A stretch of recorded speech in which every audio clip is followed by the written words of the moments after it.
Good morning everyone, मैं Rohit Kumar. Radio and telecommunication system के unit 1 elements of communication का third lecture है। ये लास्ट लेक्चर है।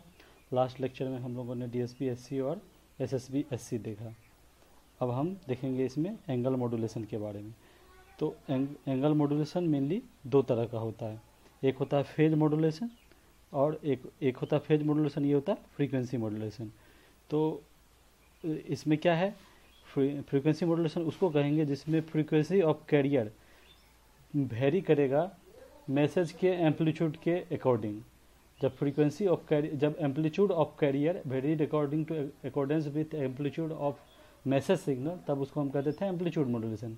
जब फ्रीक्वेंसी कैरियर का फ्रीक्वेंसी वेरी करेगा मैसेज सिग्नल के एम्पलीट्यूड के अकॉर्डिंग, तो उसको बोलेंगे फ्रीक्वेंसी मॉड्यूलेशन। और जब कैरियर का फेज वेरी करेगा मैसेज के एम्पलीट्यूड के वेरिएशन के अकॉर्डिंग, मैसेज सिग्नल के एम्पलीट्यूड के वेरिएशन, तब उसको बोलेंगे फेज मॉड्यूलेशन।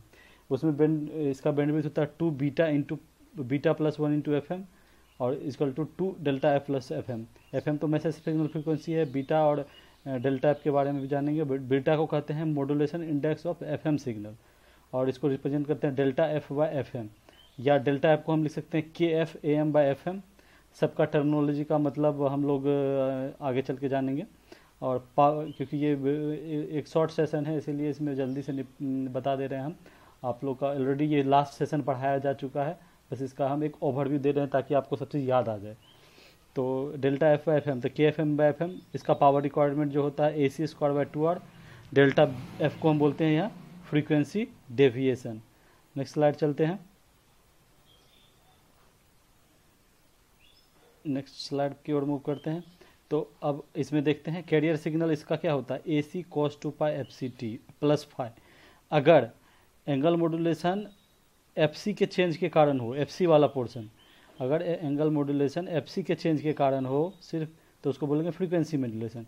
और अगर एंगल मॉड्यूलेशन अगर फाई के डिपेंडेंस, मतलब अगर FC पे FC due to dependence F C on M T, F C अगर एम टी पे डिपेंड कर रहा तो हो जाएगा फ्रीक्वेंसी मॉड्यूलेशन। अगर फाई एम टी पे डिपेंड कर रहा है क्या हो जाएगा phase modulation.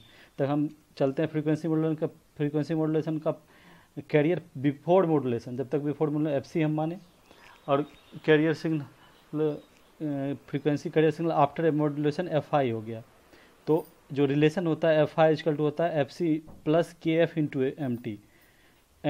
Variation of frequency मतलब क्या हो रहा है, मैसेज सिग्नल को according variation of frequency. K F क्या है, frequency sensitivity of F M, ये कांस्टेंट होता है। जैसे वहाँ के ए होता था, यहाँ के एफ होगा, फेज में के पी होगा, ठीक है। तो F I equal to F C plus K F into M T. अब हम नेक्स्ट स्लाइड चलते हैं।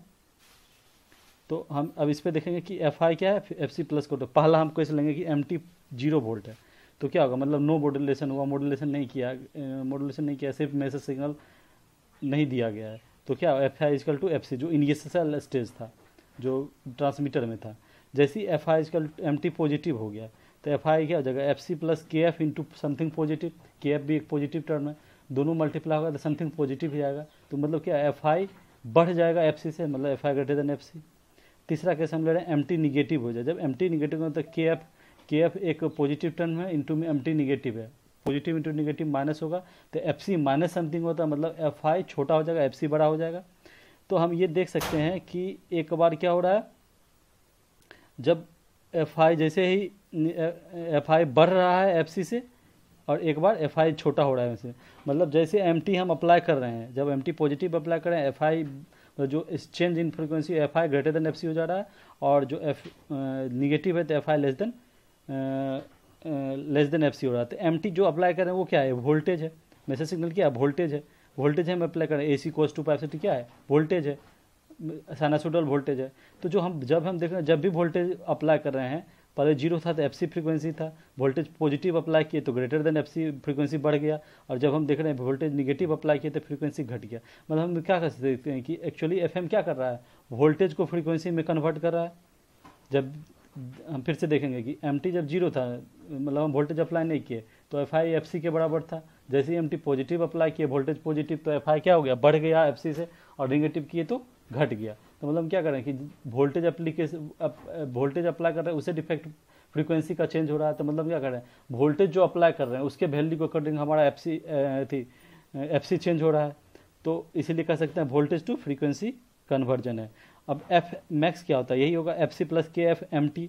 एम टी को हम क्या लिख सकते हैं, A M cos two pi F M T. तो K F into A M, कि cos two pi F M T का तो मैक्सिमम वैल्यू 1 होता है, तो हम क्या लिख सकते हैं, F S C plus K F into M A M. और ये के एफ इंटू ए एम को हम क्या बोलते हैं, डेल्टा एफ।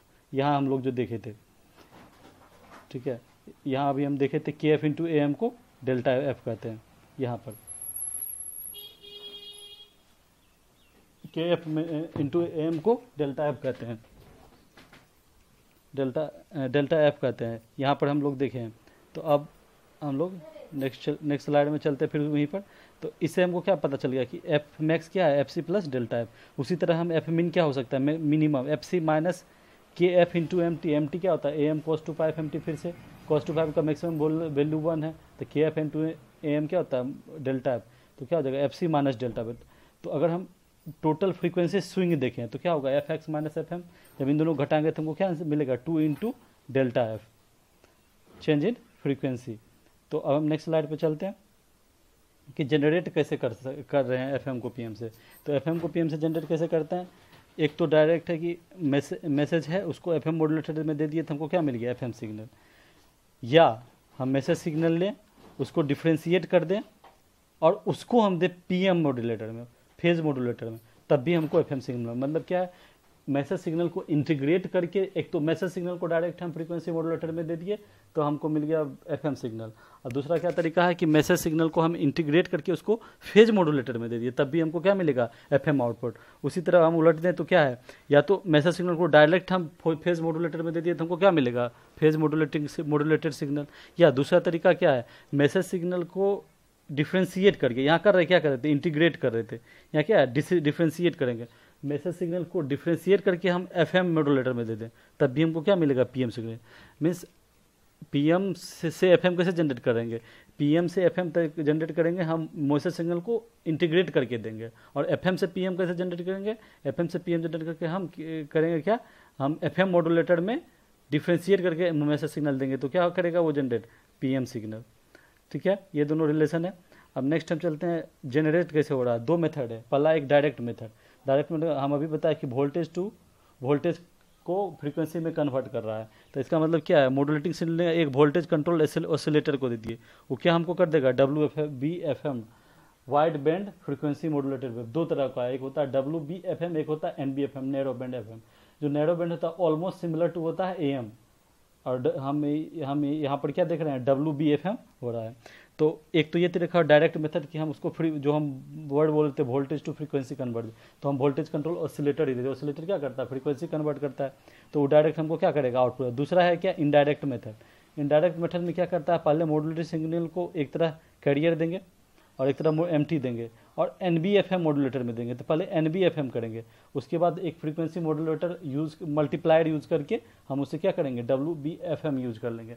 मतलब क्या है कि WBFM वाइड बैंड में क्या क्या रहता है उसका, जैसे सिर्फ FM नहीं रहेगा, 2FM 3FM 4FM सब होगा। लेकिन जब NBFM मिलेगा तो हमको सिर्फ उसमें FM या 2FM का कॉन्टैक्ट FC प्लस FM मिलेगा, तो उसी को हम ट्वाइस थ्राइस करने के लिए हम फ्रीक्वेंसी मल्टीप्लायर का यूज़ कर लेंगे। इस तरह से हम इनडायरेक्ट वे में भी हम इसका यूज़ कर सकते हैं। अब हम इसका ग्राफ देखें, हम अगर इसका ग्राफ देखें तो क्या है, एम्पलीट्यूड है, हम अभी बताए क्या है, जब जीरो है तो FC बराबर FI, और जब MT पॉजिटिव है तो FC क्या होगा, ग्रेटर देन FI, और जब MT निगेटिव है तो FC क्या होगा, लेस देन FI। तो यहाँ देखिए ये पॉजिटिव है MT यहाँ तक, तो देखिए यहाँ क्या है, इससे फ्रीक्वेंसी ज़्यादा है, ये निगेटिव है तो इससे इतना पोर्शन से फ्रीक्वेंसी यहाँ देखिए कम है। फिर यहाँ पॉजिटिव है तो इससे फ्रीक्वेंसी ज़्यादा है, फिर उसी तरह यहाँ निगेटिव है तो इससे फ्रीक्वेंसी कम है।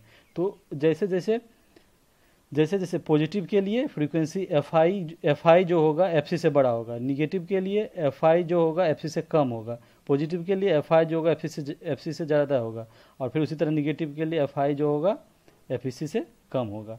यही क्या है, कन्वर्जन। ये हुआ हमारा जो फाइनल आउटपुट जो होगा, और इसी फ्रीक्वेंसी में मैसेज सिग्नल स्टोर होगा। और सिंस जो हमारा नॉइज होता है वो एम्पलीट्यूड में स्टोर होता है, इसीलिए जो फ्रीक्वेंसी में मैसेज सिग्नल कहाँ यहाँ स्टोर है, फ्रीक्वेंसी में। तो इसीलिए इसमें जो है कि हमारा हमेशा जो फ्रीक्वेंसी मॉड्यूलेशन होगा लेस प्रोन टू नॉइज होगा, इसमें एरर कम होगा, नॉइज कम ऐड होगा कंपेयर टू एएम। ठीक है, अब हम एफएम का एडवांटेज देखें। पहला क्या है, पावर कंजप्शन एएम से कम है। दूसरा क्या है, नॉइज से इंटरफेरेंस कम है। इसका ड्रॉबैक क्या है, इक्विपमेंट हाइयर है, बैंडविड्थ ज़्यादा लेता है, two beta plus 1 into F लेता है ना। और इसका यूज किया एफएम रेडियो का, ब्रॉडकास्टिंग एफएम रेडियो आप लोग सुनते ही हैं, 88 मेगाहर्ट्ज़ टू 108 मेगाहर्ट्ज़, 90, जिसमें बीच में क्या है 92.7 बिग एफएम, और भी बहुत सारा है 93.4 माइम एफएम, अगर एग्जैक्ट मुझे फ्रीक्वेंसी याद है तो। और दूसरा वीडियो ट्रांसमिशन में भी हम इसका यूज़ करते हैं। That's all about topic 1, unit 1 यहाँ आपका ख़त्म होता है। ये ओवर वीडियो, क्योंकि ये पूरा मतलब मिक्सर और प्रिंसिपल ऑफ हेटेरोडाइन छोड़ के आपको पूरा लास्ट ही सेमेस्टर का था, तो हम सिर्फ बस आपको एक बार रिकॉल करवा दिए कि ये ज़रूरत का चीज़ है। अब आपको क्या करना है कि उसको एक बार इसे आप जल्दी से रिकॉल कर लीजिए, और एक बार थोड़ा फॉर्मूला करके हम इस पर आपको कुछ 4 से 5 न्यूमेरिकल डाल देंगे, ताकि आप न्यूमेरिकल देखकर उस न्यूमेरिकल को सॉल्व कीजिए और बाकी कॉन्सेप्ट क्लियर, ताकि हम दूसरा यूनिट 2 में मूव कर सकें। That's all for today. Thank you.